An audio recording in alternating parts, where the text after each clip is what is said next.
তো দেখুন বন্ধুরা মিষ্টিটা কতটা লোভনীয় হয়েছে আর কত দারুণ দেখতে হয়েছে দেখুন বন্ধুরা।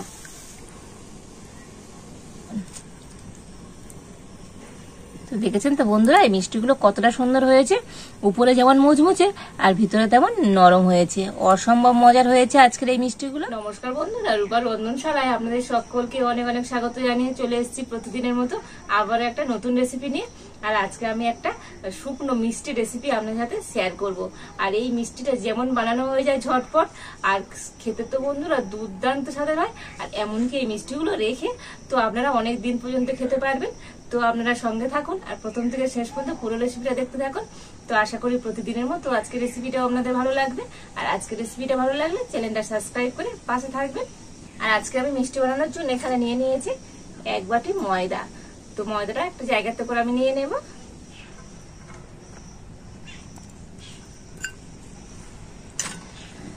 আর ওই একই বাটির মাপ করে আমি এখানে নিয়েছি হাফ বাটি সুজি। তো এই বাটি মাপ করে নিচ্ছি, মানে সমস্ত উপকরণগুলো আমি এই বাটি মাপ করে নিচ্ছি, তো আপনাদের এতে করে তো বানাতে সুবিধা হবে বাড়িতে। আর নিয়েছি হাফ বাটি চিনি গুঁড়ো। তো চিনিটা কিন্তু আমি গুঁড়ো করে নিয়েছি, তো আপনারা গোটা চিনি নিতে পারেন, তো গুঁড়ো করে নিলেই কিন্তু মিষ্টিটা বানানোর সুবিধা হবে।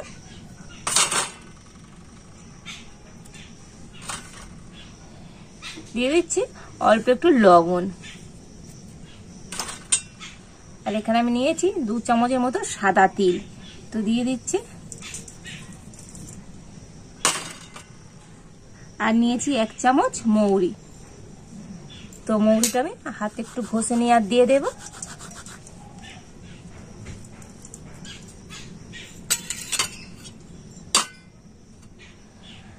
আর ময়ামের জন্য নিয়েছি সাদা তেল, তো আপনারা ঘি দিয়েও ময়ামটা দিতে পারেন। তো এখানে একটু তেলের পরিমাণটা বেশি দিতে হবে। তো মোটামুটি এখানে ছোট চামচ 4 চামচের মতো সাদা তেল দিয়ে দিলাম। আর এখন আমি শুকনো উপকরণগুলো হাত দিয়ে কিন্তু খুব ভালো করে মিশিয়ে নেব।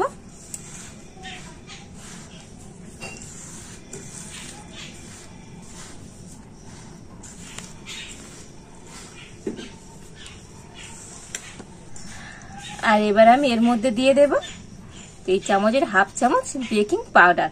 তো এটা বেকিং সোডা নয়, কিন্তু বেকিং পাউডার। তো বেকিং পাউডারটা দিয়ে আবারও কিন্তু সমস্ত কিছু খুব ভালো করে মিশিয়ে নিচ্ছি। তো দেখুন ময়ামটা কিন্তু এইভাবে দিতে হবে, তো হাতে মুঠো করলে মুঠো হয়ে যাচ্ছে, ভাঙছে না। দেখুন হাত দিয়ে যতক্ষণ না ভাঙছে না। তো এইভাবে কিন্তু ময়ামটা দিয়ে নিতে হবে। আর এবার আমি অল্প অল্প করে জল দিয়ে মেখে নেব।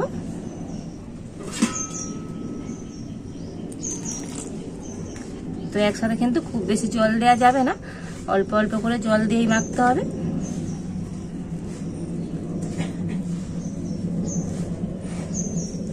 তো যেহেতু ডোটা কিন্তু একটু টাইট টাইট হবে, তো সেই জন্য অল্প অল্প করে জল দিয়ে এইভাবে আমি মেখে নিচ্ছি।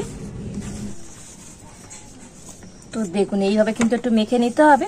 তবে এটা এখন একটু নরম নরম মনে হচ্ছে, তো এটা কিন্তু রেখে দিলে আবার টাইট হয়ে যাবে।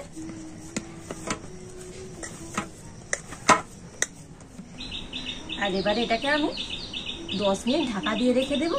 তো যেহেতু সুজি আছে, সুজিটা কিন্তু অনেকটাই জল টেনে নেবে, মিশ্রণটা টাইটও হয়ে যাবে। তো এখন আমি 10 মিনিটের জন্য ঢাকা দিয়ে রেখে দিচ্ছি।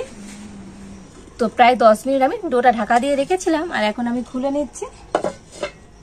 আর দেখুন বন্ধুরা আগের থেকে ডোটা কতটা টাইট হয়ে গিয়েছে। তো হাত দিয়ে আবার আমি একটু মেখে নিচ্ছি। আর এবার আমি এটা দিয়ে 2টো লেচি কেটে নেব। তার মানে এটাকে আমি অর্ধেক অর্ধেক করে নিচ্ছি এইরকম। আর এবার আমি একটা বেলুন চাকি নিয়ে নিয়েছি। আর এবারে বেলুন চাকির উপর আমি একটু ময়দা ছড়িয়ে দিচ্ছি।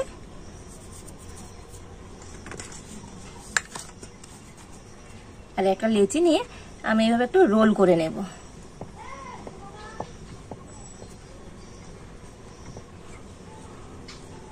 তো দেখুন এইভাবে একটা রোল করে নিয়েছি। আর এবার আমি একটা নিয়েছি ছুরি, আর ছুরি দিয়ে এটাকে আমি কেটে নেব। তো দেখুন আমি এরকম একটু ক্যাচা ক্যাচা করে কেটে নিচ্ছি।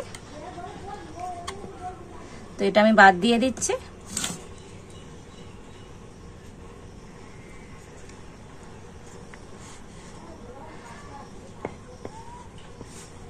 তো দেখুন এইভাবে কিন্তু আমি একদম সরু সরু করে কেটে নেব।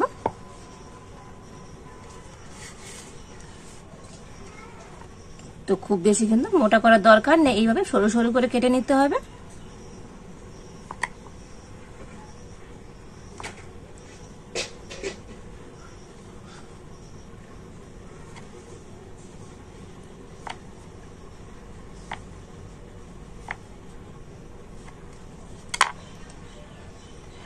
তো দেখুন এইভাবে কিন্তু সরু সরু করে কেটে নিয়েছি, আর দু সাইডটা আমি একটু এইভাবে মুড়ে দেব।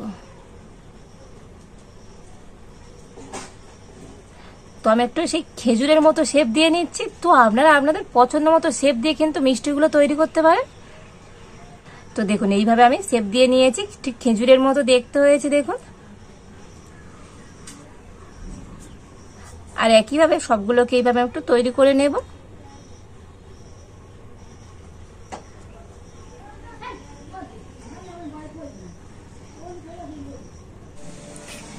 তো দেখুন একটা রোল দিয়ে এই এতগুলো কিন্তু মিষ্টি হয়েছে।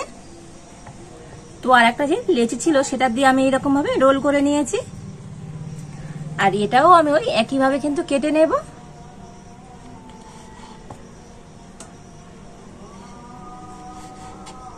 তো দেখুন সমস্ত মিষ্টিগুলো আমি এরকম শেপ দিয়ে তৈরি করে নিয়েছি, আর কতটা সুন্দর দেখতে হয়েছে দেখুন বন্ধুরা। তো উনুনটা জেলে কড়া বসিয়ে দিয়েছি, আর কড়াতে আমি এখন দিয়ে দেবো সাদা তেল।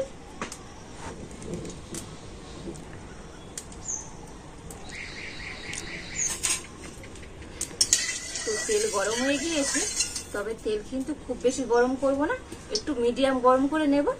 আর এই তেলে এখন আমি মিষ্টিগুলো ভেজে নেব।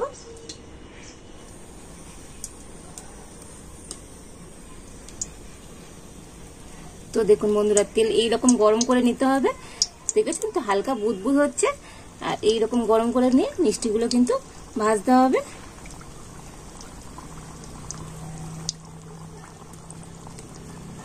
তো প্রথমে যে কটা ধরবে সে কটা আমি দিয়ে দিচ্ছি। তো একেবারে সবগুলো মিষ্টি ধরবে না, তো আমি দুবার করে ভেজে নেব।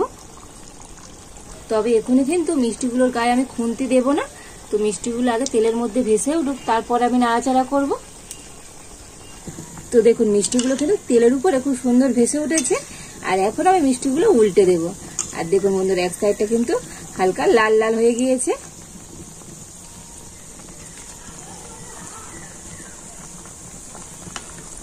আর মিষ্টিগুলো ফুলে কত বড় বড় হয়েছে দেখুন বন্ধুরা। আর এবার আমি উল্টে পাল্টে মিষ্টিগুলো কিন্তু খুব সুন্দর লাল লাল করে ভেজে নেব। তো দেখুন মিষ্টিগুলো উল্টে পাল্টে খুব সুন্দর লাল লাল করে ভেজে নিয়েছি, আর এখন আমি তুলে নেব।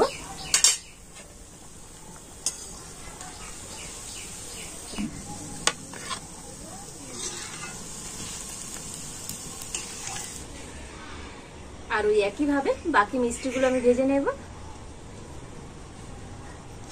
তো দেখুন বন্ধুরা মিষ্টিটা কতটা লোভনীয় হয়েছে, আর কত দারুণ দেখতে হয়েছে দেখুন বন্ধুরা।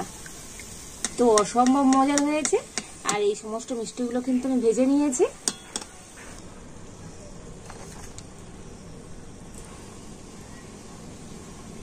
তো দেখুন সমস্ত মিষ্টিগুলো আমি ভেজে নিয়েছি, আর এখন দেখাবো মিষ্টিগুলো কতটা সুন্দর হয়েছে। তো দেখুন মিষ্টিগুলো তো ওপর থেকে যেমন হয়েছে ক্রিস্পি, আর ভিতরে কিন্তু একেবারে নরম, কতটা সুন্দর হয়েছে দেখুন। তো দেখেছেন তো বন্ধুরা এই মিষ্টিগুলো কতটা সুন্দর হয়েছে, উপরে যেমন মুচমুচে আর ভিতরে তেমন নরম হয়েছে। অসম্ভব মজার হয়েছে আজকের এই মিষ্টিগুলো। আর এই মিষ্টিগুলো দেখলেন তো কত ঝটপট হয়ে গেল। তো বাড়িতে আপনারা এরকম মিষ্টি বানিয়ে রেখে দেবেন, তো অনেকদিন কিন্তু ভালো থাকবে, অনেকদিন দেখেও খেতে পারবেন, কিংবা বাড়িতে কোনো অতিথি এলেও আপনারা কিন্তু এটা ঝটপট বার করেও দিতে পারবেন, দারুণ টেস্টি হয়। তো বাড়িতে একবার বানাবেন, আর কেমন হয়েছে তো অবশ্যই আমাকে কমেন্ট করে জানাবেন। আর আজকের এই যদি শুকনো মিষ্টি রেসিপিটা আপনাদের ভালো লাগে তো এটা লাইক করে দেবেন, আর সবার সাথে প্রচুর প্রচুর করে শেয়ার করবেন।